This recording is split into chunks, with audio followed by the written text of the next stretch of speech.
Would it make someone a jerk for going off on a mother for bringing her kid to a freestyle skate session? We'll get into that story shortly, but first, am I the jerk for refusing to let my boss's kids eat my food? In February, I, 19-year-old female, arrived in the US as an au pair. If you don't know how the program works, basically you're hired as a nanny, but you're not paid a lot. I get $196 per week. Because the family gives you a place to stay and food in their house, and they also pay for your studies, up to $500. It was the only way I could afford to have the exchange experience, and I really wanted to take this chance, so I came. The two kids I take care of are great. We talk a lot, and I already learned so much from them.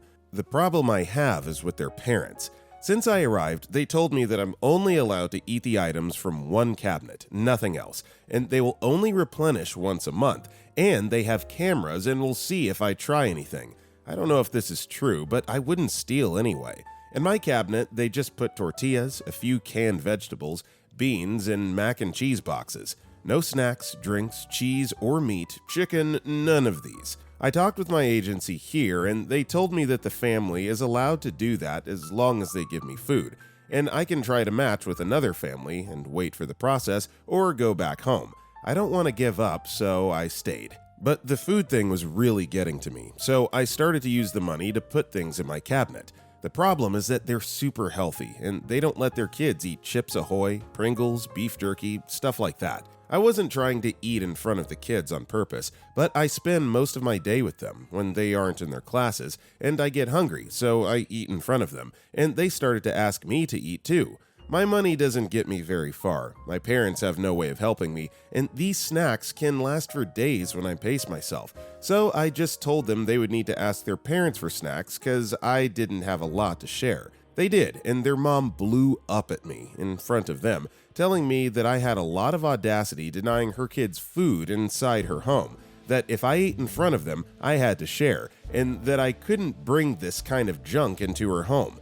I couldn't really say anything in fear of her just dumping me on the street, but I told her I didn't have enough money to buy an amount that I couldn't share with her kids, or buy healthier, and that I would really like to share mine if they shared theirs. I meant the food the family eats. I don't ask the kids for their snacks or food ever. She said I was lucky she really needed a nanny, and that's it.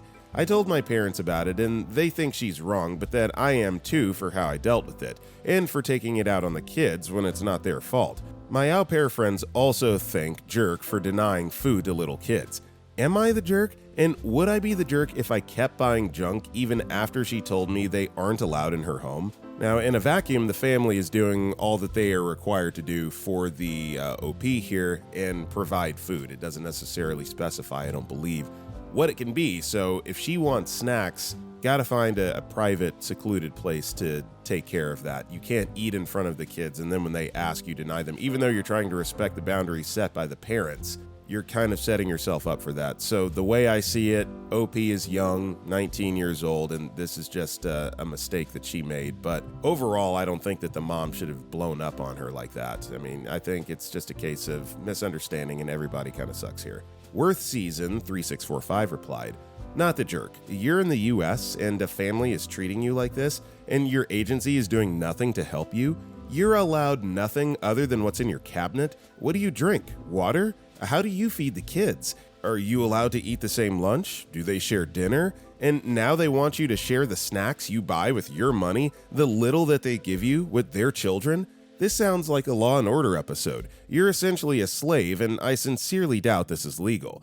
I would tell this agency they better do something fast to match you with the family, and they need to do better background checks for the parents they hire, or you'll be blasting them all over social media. I would be telling those parents that you have to wonder how their coworkers would feel if they found out how you're treated.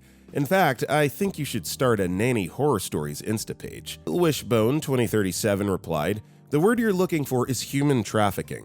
They brought her here under the guise that she would be treated well and receive X amount of money for nannying. However, that isn't the case. The family is using her to care for her children, but not holding up their end of the deal." Edit. I should have explained a bit better in my comment here, but I'm sharing my response to another user with better examples. On the surface, sure, that may look nice. She gets paid $196 a week to nanny. I'm not sure how many hours a week that may be, but if we assume 40 at minimum, that's $4.90 an hour, which is far below the current federal minimum wage of $7.25. I doubt this job is only a 14-hour-a-week arrangement. I'm unclear on how often she receives $500 for her studies. A singular college credit can cost more than that. She lives with people who are denying her access to their food, but then thinks it's wrong for her to do the same. The double standard and the power imbalance between the two parties is what makes this a dangerous situation. Edit for those who keep asking about room and board. Au pairs are to be treated like family, not servants. She said she's with the kids anytime they aren't in class or presumably asleep, so that's more like 10 to 13-hour days, as another commenter pointed out. So that makes my number of $4.90 drop significantly.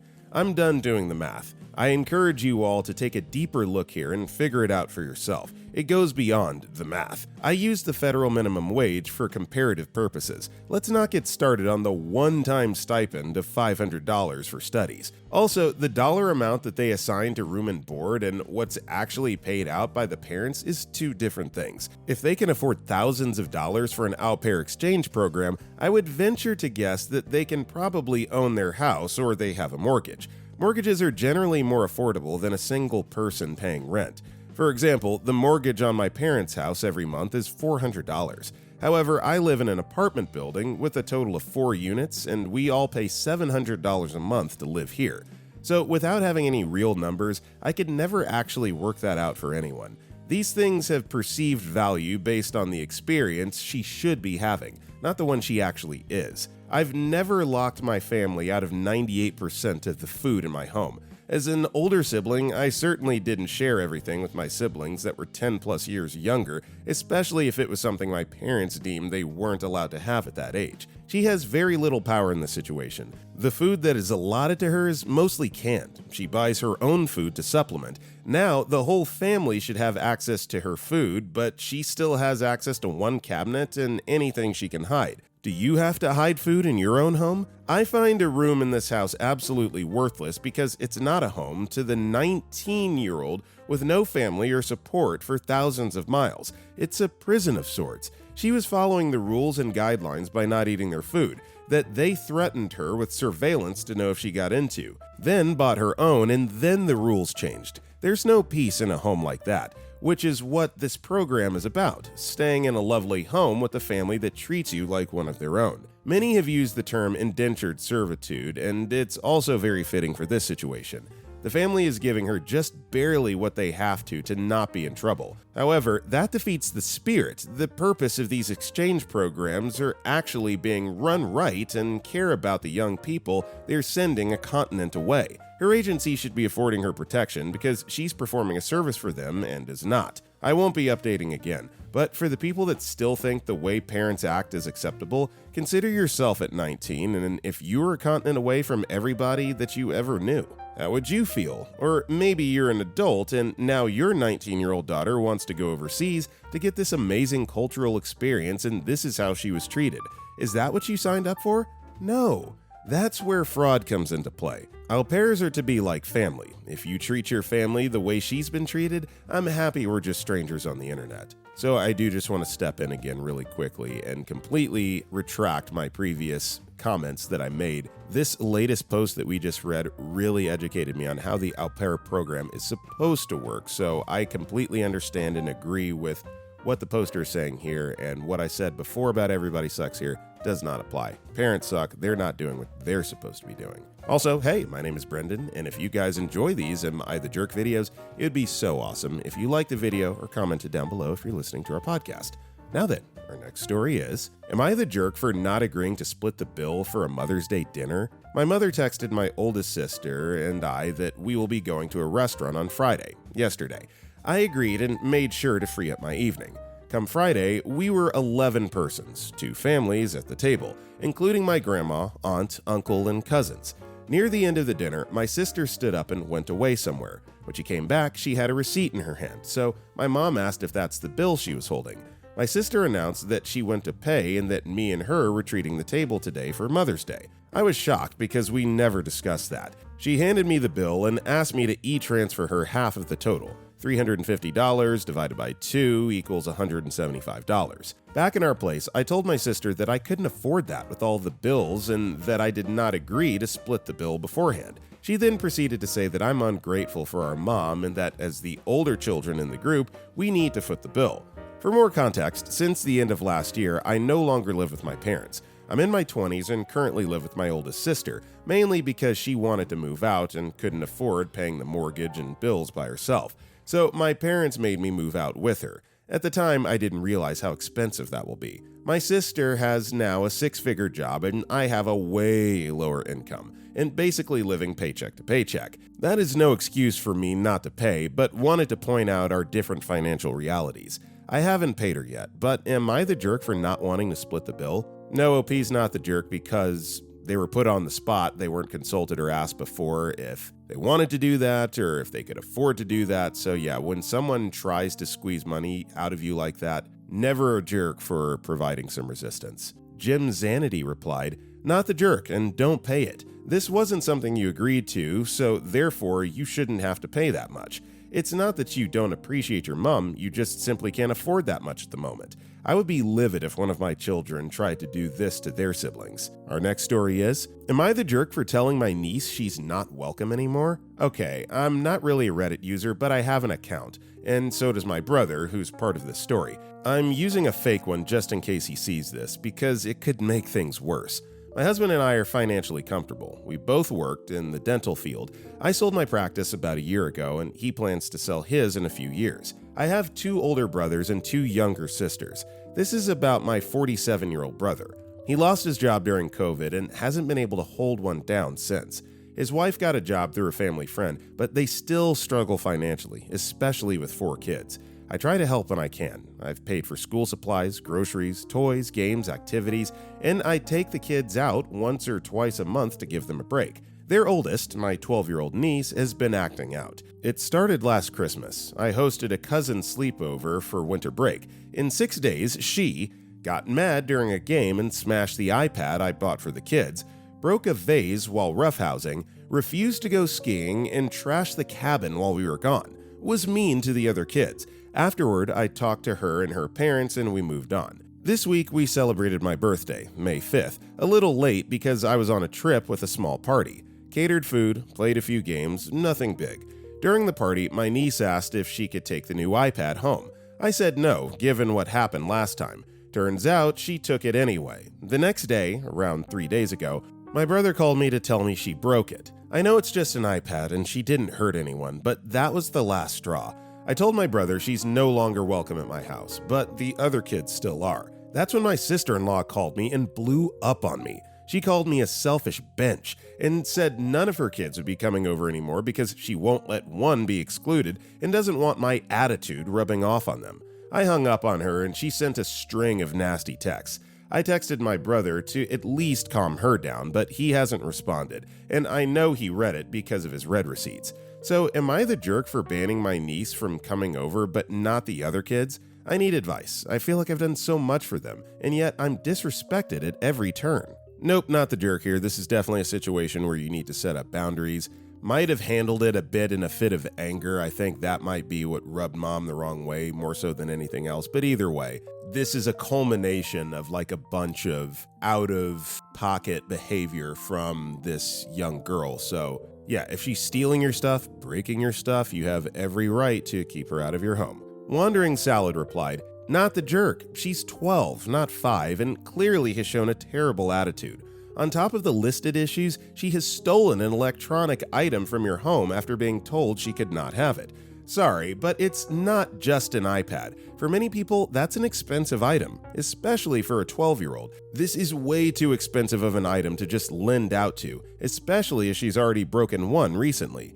Just wondering, did she hide it for those 3 days after stealing it and only showed her dad when she broke it? Or did dad, your brother, know about her thieving before she broke it and didn't tell you until he had to because she broke it? Something tells me he knew about the theft before his kid broke the iPad and must not have thought it was a big deal. If he thought this was serious, he'd have called or messaged you as soon as he found out she stole from you. Your sister-in-law also sounds like a real piece of work.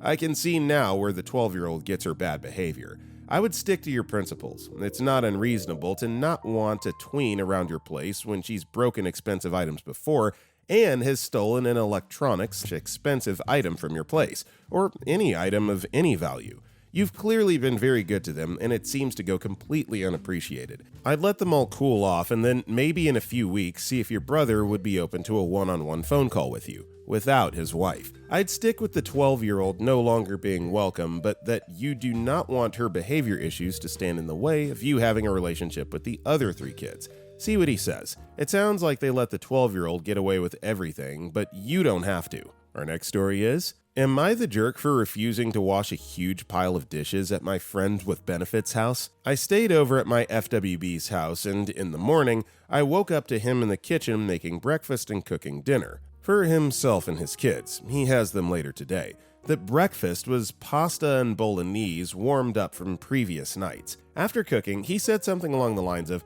"Since I've done all this, can you wash up the plates?" The thing is, the dishes were a massive pile, stuff left behind by him and other people staying at the house over time. None of it was mine. What bothered me the most was how he positioned it, as if he'd done something special for me and now I owed him something in return. I pointed out that he wasn't cooking for me. The dinner was for his kids and himself, and breakfast was leftovers. I told him not to frame it like he did all this for me when that wasn't the case. If he had just said, "Hey, since you've got the day off, could you help me with the dishes?" I might have actually considered helping, but the way he framed it rubbed me the wrong way. He then started calling me a whingy female dog, etc. For what it's worth, I would never expect someone to wash dishes in my house, especially not a guest, especially not messes they didn't make. So, am I the jerk for pushing back? No, you're not the jerk. I mean, friends with benefits, I don't think that washing dishes in the house is part of those benefits in the fine print of that contract that you signed. So no, get out of there and, just continue to enjoy those benefits. Nothing else, nothing more beyond that. Slow Mechanic replied, "Not the jerk. You're also a friends with benefits, not a roommate, spouse, etc. You have no obligation to do his chores for him, regardless of the circumstances behind what he cooked, who he cooked for, etc.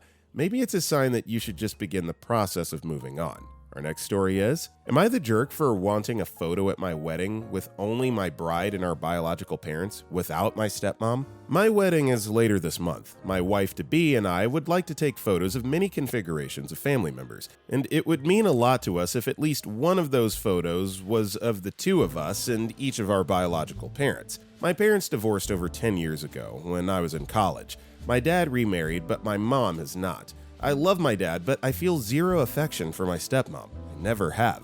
She did not raise me and has only made life difficult for me, my mom, and my sister.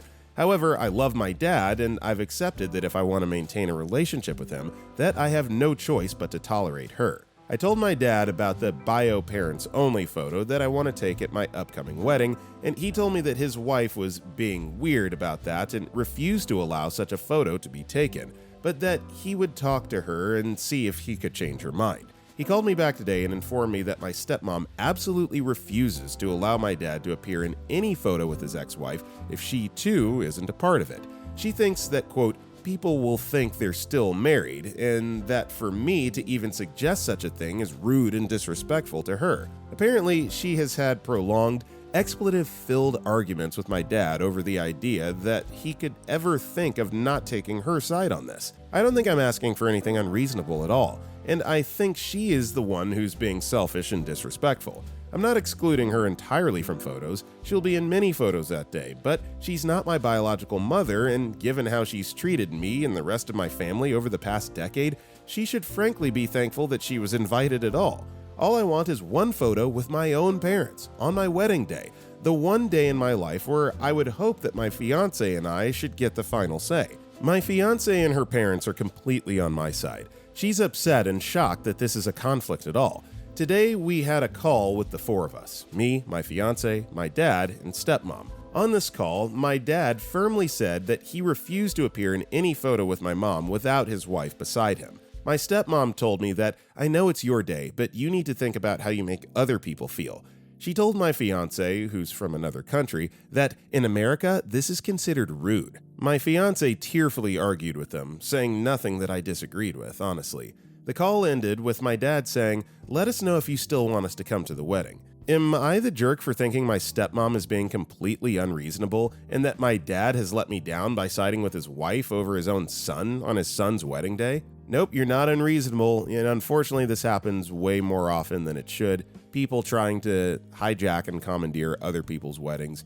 Hate to say it, but you're gonna have to uninvite them. Unless you can work out some kind of intervention between now and the wedding, it's only just going to bring a dark cloud onto one of the best days you're going to have in your entire life, and you don't want that. So, yeah, dad and stepmom, you gots to go. BFan72 replied, "Not the jerk. This is going to sound harsh, but you love your dad unconditionally, and he doesn't love you the same way. Unfortunately, his new wife has made his love for you conditional. No matter what, she will not be in your photos, whether they come to the wedding and you eventually edit her out, or they just don't come. If you have any children, I guarantee that she will want to be considered a grandmother. Your father has made his choice, you need to make yours. Either you make your future relationship with her clear, or you let her force her way into your life. If you want to stand up for your mom and not have this delusional woman in all your pictures, you're not wrong. Your dad is banking on you loving him more than he cares about your feelings. He's a coward, plain and simple." And our next story is, am I the jerk for pressing charges against my mom for stealing money from my dog's surgery fund? Am I the jerk here? My entire family is calling me selfish and greedy for doing this. This all came to a head yesterday, but some backstory. My mom decided to use my shared account. She has her own card, but it's my name on the account, with her to buy over $5,000 in products for Avon because she believes it's going to change her life. This is a Latino household, and for the longest, I've given her access to my account because sometimes I help with bills and what have you. But I've been saving money because my dog needs a liver shunt surgery, scans, and recovery meds. She took it upon herself to take the money and won't give it back. My entire family is calling me crazy for prioritizing my dog over my mom. This came to a head when I called the police about it. They said it's a civil issue, but my family hates me now. My little brother said I'm a huge jerk. If you've seen this, I posted about this the other day on another sub asking for advice on my throwaway. But I just need to know, am I the jerk? That sounds like it's your money, and, again, you can allocate that however you see fit. It just sounds like mom has already gotten in the ears of the rest of the family and turned them against you. Little brother calling you a jerk. I bet you he doesn't know the full picture here, but no, not the jerk. Nepata replied, "Not the jerk. She didn't put any money into it, and it was being saved for something life-saving. It's not like she used it for bills, food, or something medical for herself. She used it on what's likely an MLM. She's selfish and a thief." Our next story is, am I the jerk for moving out early after learning my horrible roommate is terminally ill? For the last 6 months, I've endured living with what I thought was an incompetent, lazy individual. He would leave dishes in the dishwater for weeks, pile up trash on the kitchen table, and keep his personal items all over common areas of the house. He also sleeps in the living room, even though he has a room, and blasts the TV until 4 a.m. on weekdays. He leaves his laundry in the washer for weeks, washing dishes with bleach and floor cleaner. This is just a few of the things I've experienced. There's worse. Well, I recently learned after confronting my landlord yet again with a variety of issues that this roommate has high blood pressure, chronic heart disease, end-stage kidney disease, and needs dialysis to live. While I was shocked and felt bad, especially because I ignore him completely, I'm a little upset my landlord didn't disclose he was basically in hospice care prior to me moving in. Overall, I'm starting to honestly understand his behavior more, and have more empathy. I think he should have done assisted living more than living with roommates who he's kind of dependent for care. Instead of staying, however, I'm even in more of a rush to move before my lease ends. I'm a little freaked out by the whole thing, I must admit, mainly because for someone with a terminal illness, he doesn't eat well or take care of himself, and I'm scared to walk into the living room one day and he's not breathing. Last night, his breathing was so heavy, it was so scary. My landlord just got laid off and could use the extra money, but I told him I'm moving out by 6/1 anyway. I know this will leave my landlord with a financial burden, but I need to do what's best for me. My friend said I need more empathy, but I feel like prioritizing myself is more important. This is an interesting story, never quite read one like this before. No, you didn't sign up for this, to be placed with a terminally ill roommate. This should have been disclosed, and honestly, like OP themselves said, This roommate needs to be like in hospice care or in a situation where they can receive readily available medical assistance. Material Monitor 6423 replied, "Not the jerk, you're not equipped for this. He needs to be in the care of someone who can offer medical assistance. How did this happen? Didn't you have any say about who you would have as a roommate?" Our next story is, "Am I the jerk for going off on a mother for bringing her kid to a freestyle skate session?" So I'm, 20-year-old female, a figure skater, and for those who don't know, freestyle skating sessions are for figure skaters to safely practice, since public sessions are too crowded and my rink doesn't allow figure skating moves to be done during public sessions. My rink has you pay for the session online, where it very clearly says that this is for figure skaters to practice on. However, there isn't any verification on the website, so technically anyone could buy it. Anyway, yesterday I went to one of these sessions and saw a woman and her son, who I guess is about 7 or 8, enter and go get rentals for the kid. I didn't think much of it and just assumed that he was just starting out and they hadn't gotten skates yet. Plus, I've seen other beginners use rentals, so it's not a huge deal. Once we got onto the ice, however, this kid starts doing circles around the rink super fast, and every time he passes his mom, yells, "Mom, look!" His mom was sitting in the bleachers on her phone. After I guess he got bored of that, he starts skating wherever he pleases, often getting in the way of other people. Some of the coaches told him to slow down, but he didn't really care. Well, the issue began when I started doing my program. For those who don't know, when someone runs their program during a practice session, they wear a yellow belt and they basically have the right of way in the rink. You can still skate, but if they come towards you, you have to get out of the way. Well, I'm wearing the belt and I start my program and everything is going fine until my first jump. While I'm midair, this kid crashes straight into me and we both fall. I ended up hurting my knee, but the kid seemed fine, maybe a few bruises. Well, he starts wailing like he's being stabbed and his mother finally looks up from her phone and runs on the ice. No ice skates, just regular shoes, and starts berating me in front of everyone for hurting her son. I was super ticked about being interrupted and being hurt because of this kid and start yelling back that she should learn the etiquette of being on a freestyle session. After this, a coach comes up to her and says they need to leave because her son is a hazard to himself and others. Before this, he also crashed into people doing spins and other things. The mom then yells, "But public sessions are too crowded. He can't have fun on them." So she basically admitted that she was planning to use this time for her kid to run wild. The coach later came up to me and said that I was right to be upset, but I should have let her handle it and not yelled at them. So was I the jerk? No, I don't think that you're the jerk at all. Honestly, I commend your restraint for not saying anything while the kid's out there just running wild in the first place.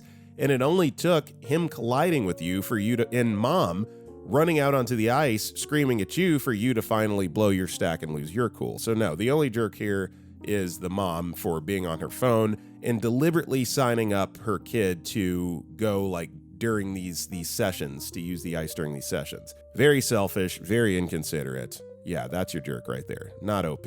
Cruel Summer replied, "Not the jerk, and I think that coach is trying to deflect onto you so you don't ask them why it took an injury for them to ask the child to leave. There was a clear safety situation present before the incident happened, but they ignored it until you were hurt. That was irresponsible, and they know that. They're lucky that no one was hurt worse because they did not do their jobs and step in to keep everyone safe. Seriously, if I were you, I would follow up on the incident and start asking questions for the safety of everyone in practice sessions so that there are no future incidents. Should another situation like this arise, when should the child be asked to leave?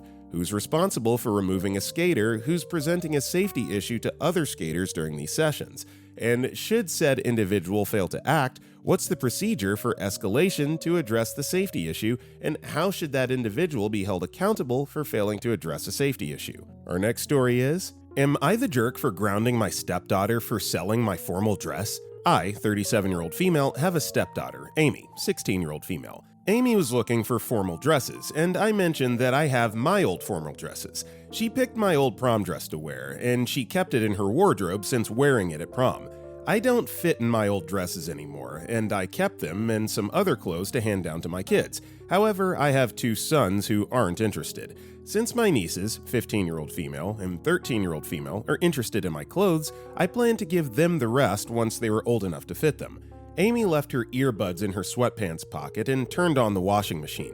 When she asked for new ones, me and her dad told her to save up to buy new ones. She works part-time, as she wanted an expensive brand new pair and not the wired earphones I had offered. Amy went to stay with her mom, and when she got back, she had the new earbuds she wanted, so I asked if her mom had bought them for her, and she said she had resold my dress on a secondhand site and bought herself the earphones. The dress is 100% silk, one of a kind, and the brand doesn't exist anymore. I was really upset to hear she had sold my dress without even asking. I confiscated her earbuds and told her I would give them back when she repaid me the cost of what she sold the dress for.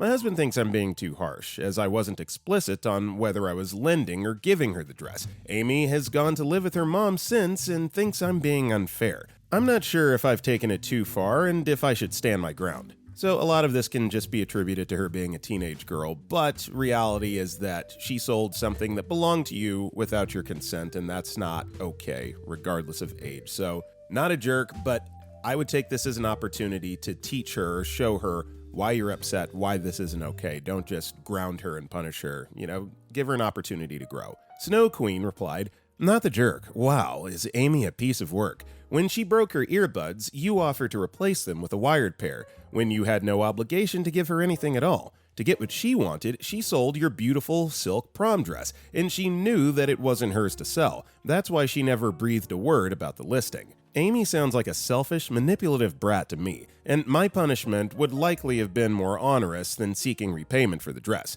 You're a better person than both me and Amy." Our next story is, am I the jerk for booking my own Airbnb so I don't have to sleep on a couch for 6 nights? My immediate and extended family have booked a vacation for later in the summer. My aunt, who found this place, knew the owner and they got a great deal. My aunt initially said there are 6 bedrooms. 1 room for her and her husband, my uncle, 1 room for my parents, 1 room for my cousin and her husband, 1 room for my other cousin and his wife, and 1 room for their kids, are both under 10. The last bedroom, you may wonder, is where my aunt made an innocent mistake in miscounting. There are only 5 bedrooms. They told me that my boyfriend and I will have to sleep on a pull-out couch. I told my parents I would rather not sleep on a couch even if it does pull out. I also don't want to make my boyfriend sleep on the couch with me either for his own privacy. It's in the living room, which is in the middle of everything. I would rather not be woken to people starting their day, and I would rather not have to change in the bathroom each and every time or even leave all my stuff in the living room as well. I don't want to change in my parents' room either because I know I would possibly rush so that they can have their own privacy. I don't want to put my luggage in anyone else's room and fill their room with my clutter. Same goes for my boyfriend. I don't want to make him do all that either. My family has never had this big of a vacation all together in such a long time. I would love to be involved in whatnot, but I said I would rather not go if I can't have a room to myself, or I'll book my own place nearby and I will pay for my part for the main house everyone is in regardless. My mom refused both options, as I will ruin the trip if I don't stay under the same roof. If I get my own place to stay, it would solely be to sleep. I plan to be with my family at all other times and events. I don't care about the price of only getting an Airbnb just to sleep. I want my privacy. I haven't mentioned it to my cousins or anyone else yet that I'm considering getting my own place as close as possible though. Am I the jerk? No, you're not the jerk because you're offering to pay out of pocket. It would be one thing if this was being offered to you, all expenses paid, and you're kind of defying that respect, but the fact that you are willing to undertake the financial burden for the sole purposes of getting your own privacy and not encroaching on others, no, you're not a jerk for thinking this. Worth Season 3645 replied, "Not the jerk. I would get your own Airbnb. Why can't the kids get the pull-out couch? Are you expected to pay your fair share? What would that be? Is it per family? Person? Like, are you expected to pay the same as all adults, but the kids get a room? As for mom, how will it ruin the trip? And if she feels that way, is she willing to take the living room? I think not. It seems your aunt's whole family gets the main rooms. Maybe suggest to mom that she might like to Airbnb with you and boyfriend, where if they need quiet time, they have a place to do so. Mom is probably saying the trip would be ruined because she would be the only ones from her part of the family if you do not stay there." An OP replied to this, "My aunt is who found this house, and the young children are her direct bloodline, so I guess they have the upper hand over me.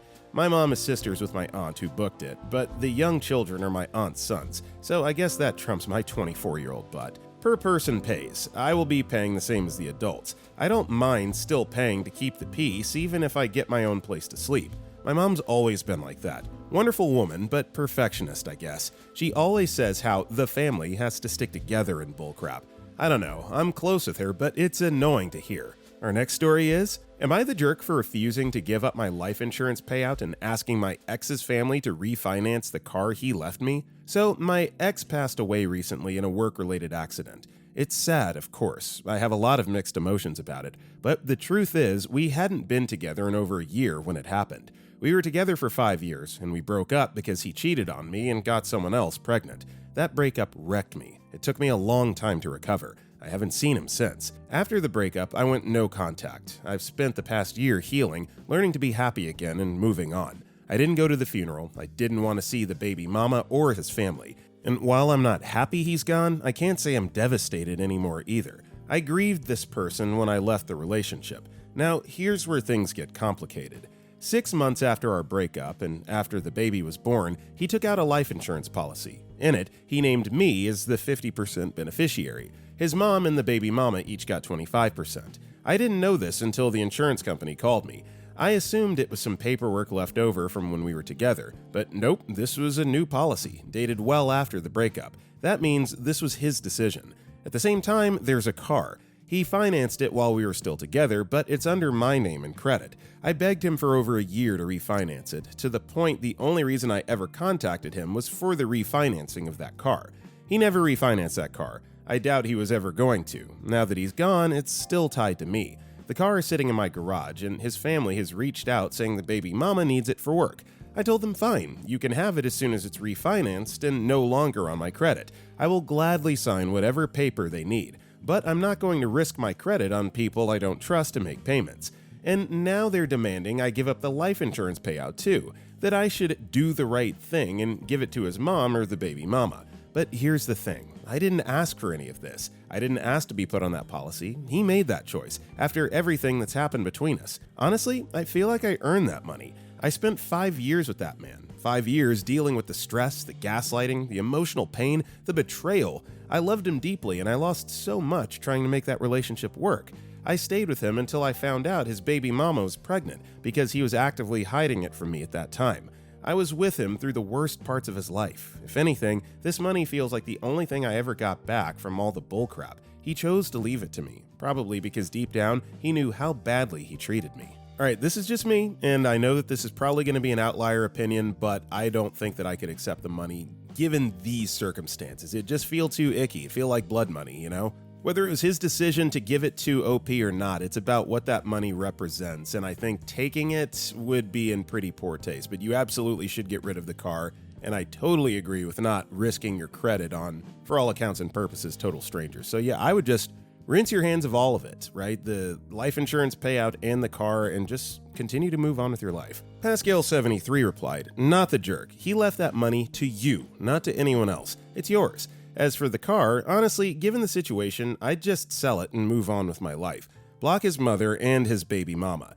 At this point, they're nothing to you and are owed nothing. Leave them in your rearview mirror. Our next story is, am I the jerk for telling my foster sister she ruined Mother's Day? I'm 17-year-old female, the youngest of 6 kids. I'm the only one still at home full-time, and my parents decided the house felt too empty, so they started fostering Lola, 9, a few months ago. Lola's cute, but she's kind of a pain in the butt.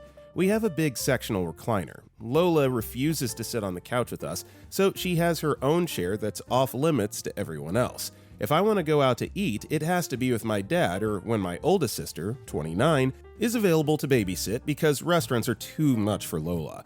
If we get takeout, she stays in her room and won't come out to eat until the rest of us are done. The only way she'll eat with us is if my mom cooks, so we have to do that almost every night. She hides food in her room, which attracts bugs, but she has a huge fear of bugs, so they've switched her room twice and have it deep cleaned every week to stop it from getting infested with bugs. She's also extremely attached to my mom and my oldest sister, so if they're around, everything revolves around her. On Sunday, we had a big Mother's Day party with our entire family. All of my siblings, most of my aunts, uncles, and cousins, and my grandparents came over. Everyone was in the backyard, but Lola was overwhelmed, so she made my mom stay in her room with her. My oldest sister tried to step in, but that ended with both of them having to stay with her. After everyone left, I found my mom and Lola in the kitchen making Lola's mac and cheese and dino nuggets, and I told Lola that she completely ruined Mother's Day for us by clinging to my mom. She started crying and went to her room. She hasn't left her room since I said that, and apparently my mom's having a hard time getting her to eat, so now my parents are ticked with me. I don't think I did anything wrong because I just told her the truth, but I wanted to see if I was the butt for saying that. Lola seems high maintenance, not gonna lie, but I don't know, maybe could have been a little bit nicer, a little bit more tactful. I understand the frustration, but matching negativity with more negativity rarely results in a positive interaction. So I'm gonna go with not the jerk, but just be mindful. 27 AR Cardin replied, "Sounds to me like some therapy is in order for all of you, especially your foster sister and how your mom and sister are handling her. It seems like they don't really know how to deal with this situation properly.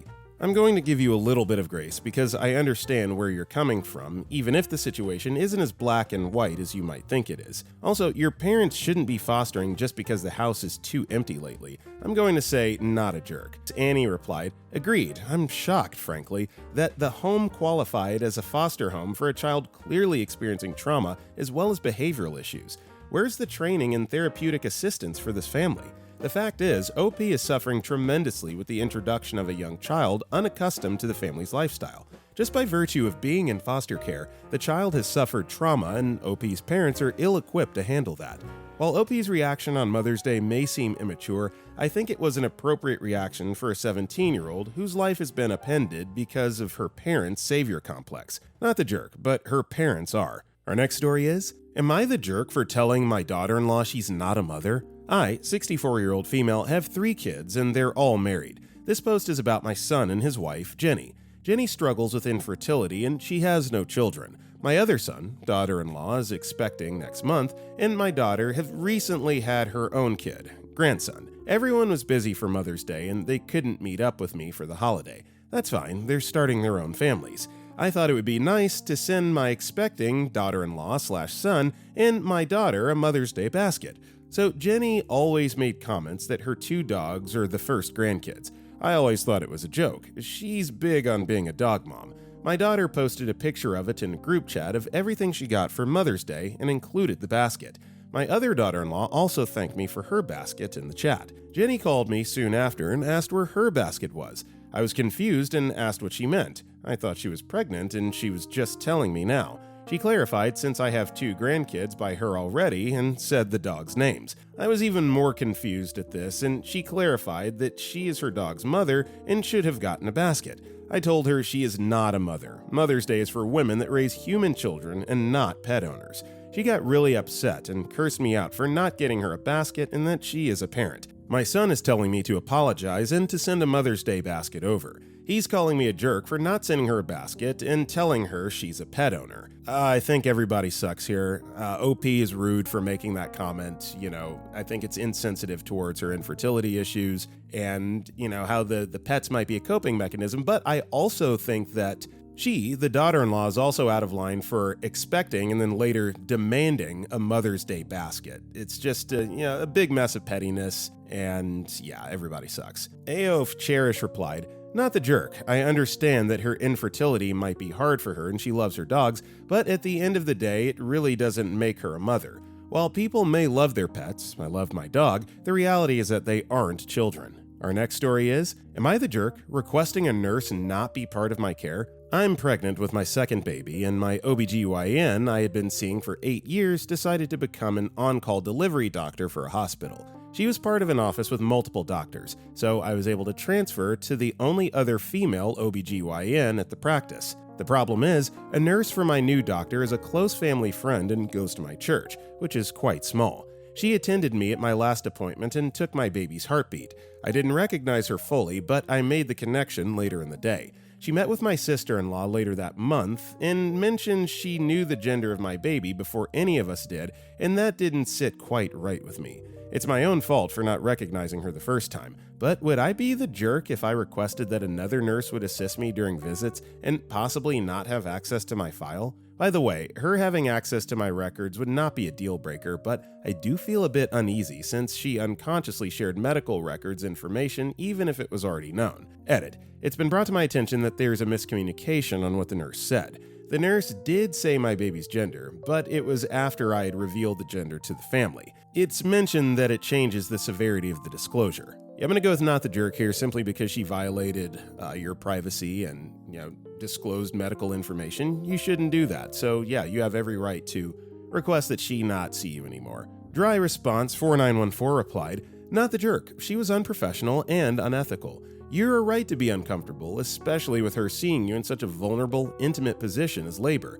Imagine what she might spill to others. Talk to your doctor, be firm, and say she violated your privacy. Our next story is, am I the jerk for blowing up at my sister for naming her daughter after a fungal infection? So my 20-year-old male, sister, 27-year-old female, and her husband had been struggling a lot with baby names. She was determined to find the single perfect name. Even by the time of her baby shower, nearly 5 weeks before the due date, she didn't seem any closer to picking something out than she was at the start of her pregnancy. Anyway, I knew she was struggling. So in addition to the $900 wooden crib on her list that I got for her, I gave her a list of, obviously, joke baby names. We have a really close relationship, and it was in line with both our senses of humor. She's a nurse, and I'm a biology student, so all the names were medications, infections, unpleasant animals, etc. That all sound like lovely girls' names out of context. Some of them were a little bit obscure, sure, but I included some obvious ones like Viagra and hernia for good measure. 2 weeks later, she told me she and her husband had finally settled on a name. Malassezia. The baby's name is Malassezia, one of the names on my joke list. Outside of the immediate issues, nearly impossible to pronounce on the first try, the but smack dab in the middle of it, the first syllable being mal, literally meaning bad or evil. It's also the name of a very common fungal infection, one that my sister and I are both genetically predisposed to, one that we've both had multiple times throughout our lives. Her daughter will almost certainly catch it at some time. I pointed it out to her, and she said that yes, she knew what it meant, and she knew my list was intended to be a joke, but she just really liked the way that it sounded. I don't think the husband knows what it means. I think he'd reject it if he did. She says it's so obscure that no one will ever think twice about it. Except, when little baby Malassezia turns 14, finds a weird spot on her neck, and goes on her phone to Google what it is. I told her that the name was completely unacceptable, and I was shocked that she chose it. I even suggested some similar names like Mallory, Azalea, or Anastasia. That would be more acceptable, but she wouldn't hear it. She said that since I'm not one of the parents, I have no business telling her what she can and cannot name her child, and that I'm stepping way out of line. I think it's pregnancy hormones, and she'll regret the decision very soon after her daughter is born. Yeah, I'm gonna go with not the jerk. She has to at least be called out and checked on this. The fact that she acknowledged that it was a joke and is still going to bestow this name upon her poor child. Guys, we gotta stop this. We've gotta stop naming babies after just these ridiculous things. They're the ones, as OP so eloquently pointed out, that are going to have to deal with it when they grow up, the bullying and the teasing and so forth, not you. So you are, before they even come into this world, you're subjecting them to a life of absolute anguish. This sucks. OP, not the jerk. Go for Tuna replied, not the jerk. I share your frustration, and you're looking out for your niece. While your sis is right that it's her parental right, you're not stepping out of line. You're family, and you're cautioning her. Reminds me of a girl in my class back in elementary school whom had a unique name. Spontaneous. That was her name. We were all fine with it until 6th grade, when that was one of the words we were taught. You can imagine what chaos ensued for the poor girl. Also, Malassezia sounds like a Disney villain. Question, would the hospital allow that name? I know people choose unique names for children, but could you really name your child Chlamydia? That's not considered emotional abuse? Our next story is, am I the jerk for canceling on my friend's wedding after he derailed my career and caused me financial hardship? Mark and I have been friends since we were kids. We've been in the same industry, working similar roles for 25 years. He started a contracting business in 2016. 4 years ago, I brought him in as a vendor at the Fortune 500 where I was working.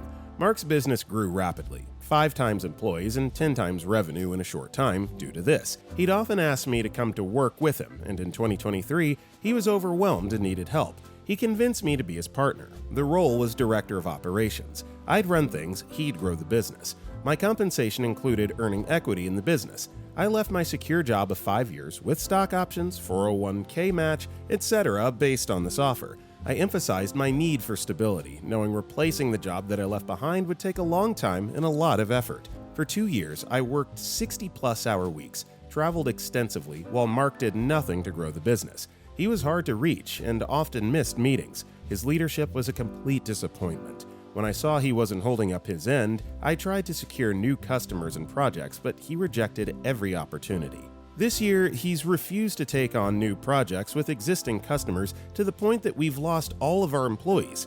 Last Friday, he called saying that he had decided to completely shut down the business. My email access was cut off, and Monday I was offered 2 weeks severance and nothing for my earned share of the company. The letter states that my role has been eliminated due to downsizing and streamlining. I now think the promise of ownership was all a lie to convince me to run his business. His lies and actions have derailed my career and put me in a position of financial hardship. He won't answer my questions in text or email and insists that I call him, but I want a paper trail. I was in Mark's first wedding and am a groomsman in his second wedding this July. I canceled the bachelor party fishing trip. Am I the jerk? Would I be the jerk if I also drop out of the wedding? I'm too hurt by his betrayal to stand with him and pretend this is okay. No, you're not the jerk. This guy is absolutely doing you dirty. You should honestly take him to court. He really screwed you over here. Lilo Lamim replied, "Not the jerk. He's not a friend, and you need to stop calling him that. Walk away from this man and stop investing in the relationship because he's shown you exactly who he is and what he thinks of you. If he insists on phone calls, either record the conversations or get a witness or two to listen in. Hopefully, you had a contract or some sort of documents in writing you can show a lawyer. If he closes down the business, he doesn't just get to transfer the money to his personal bank account. I also wonder if his ex-wife might be able to help you in some way. Good luck finding a job." Our next story is, am I the jerk for expecting cousin to reimburse for flight and hotel when she uninvited me from the wedding due to the bad behavior of relatives? My cousin is getting married at the end of the year. We've been good friends most of our lives. She has no contact with her parents. She did not want to invite them to her wedding, but caved due to family pressure. At first, she agreed to just let them come to the ceremony with the agreement that they'd sit in the back and not talk to her, but no reception. Then family started pressuring her in increments. Then they said to let her dad walk her down the aisle. She said fine, but no reception. Then they pressured her to let him come, and just kept piling on the demands. I was on her side completely and didn't agree with any of this. I had nothing to do with any of the pressure, and even told her she should tell our busybody relatives to pound sand, but she has difficulty with confrontation. She just wants to keep the peace. But since they just kept pushing and pushing until her parents became full-fledged guests with full-fledged parent of the bride rights, she finally snapped and uninvited everyone in the family. I can understand uninviting those who are pressuring her and not respecting boundaries, but I wasn't guilty of any of this, and I didn't do anything wrong, and I think it was completely unfair to lump me in with the rest of them and hurt. She said she uninvited everyone because it was too much, and inviting me while uninviting everyone else would cause too much drama. But how's this my dang fault? I asked if she could at least reimburse me for the flight and hotel. I did advance pay with Hilton, so it's non-refundable, and flight is non-refundable. I'm not wealthy, and I had to save up for this. And she said no, she can't afford it. But I don't think it's fair that not only am I cut from the wedding when I did nothing wrong, but also have to swallow this cost when I did nothing wrong. She said I should demand our busybody relatives pay for it, but of course they're not going to. Am I the jerk? No, OP, you're not the jerk. I understand why you're hurt here, and, you're not fighting to get back into the wedding. You're kind of accepting that. But the fact that you had to come out of pocket and already paid to be able to attend, and now you're not going because of a decision that the bride is making, I do think that the least that she could do is offer some kind of compensation or just re-invite you. Anne Hawthorne replied, I would use this opportunity to have a nice vacation, sans wedding. You have 3 options here. Enjoy a vacation that you already planned and have paid for, let the hotel and flight go to waste, and pressure your cousin to do the right thing. This will create bitterness between you, and the relationship may not recover. Sue your cousin in small claims court, which will unalive the relationship. I would say option 1 is the best. If it keeps the door open to having a relationship with your cousin, and you've already spent the money. Unfortunately, toxic family members are insidious. Their toxicity infects even healthy relationships, much like a cancer. In time, your cousin might come around, but healing from toxic parents in particular is a lifetime affair. Milestones are there to remind her that she doesn't have parents to love and support her. I think her eloping is for the best, given the non-contact situation. I can't imagine being in-sea with my parents and then having pictures of my toxic father walking me down the aisle is part of my wedding memories. Go have a nice vacation and relax away from this cancerous drama. Our next story is, am I the jerk for always dumping lemon on all my food? I might be the jerk here, and I will accept my judgment. I grew up in a big household where all food and leftovers were fair game, even when I became old enough to buy my own food. To combat this, I started absolutely drowning my food in lemon juice. I could tolerate the taste, and even grew to quite like it. No one would touch my prepared food or leftovers. It's a habit I've carried well into adulthood. I recently went on a large trip with some girlfriends. The Airbnb and excursions were all evenly split. Food is paid for by ourselves because some people have specialty allergies or foods. We've been going out to dinner the last few nights. I always ask for extra lemons at the table and soak my food before eating. After a couple days into the trip, one of the girls complained at breakfast that I was making the food inedible to other people. This was news to me since the only food I was limiting was my restaurant leftovers that I would eat the next day. What apparently had been happening since the first night was one of the girls, the one who complained, stays up later than the rest of us and would eat or pick at any leftovers, disregarding the names on the containers. After 2 times trying my food on separate occasions, she realized what I was doing and was ticked. I said she shouldn't be eating others' food that weren't communal, and she said, well, it's just how the rest of us feel. No one else at the table said anything, and breakfast was tense.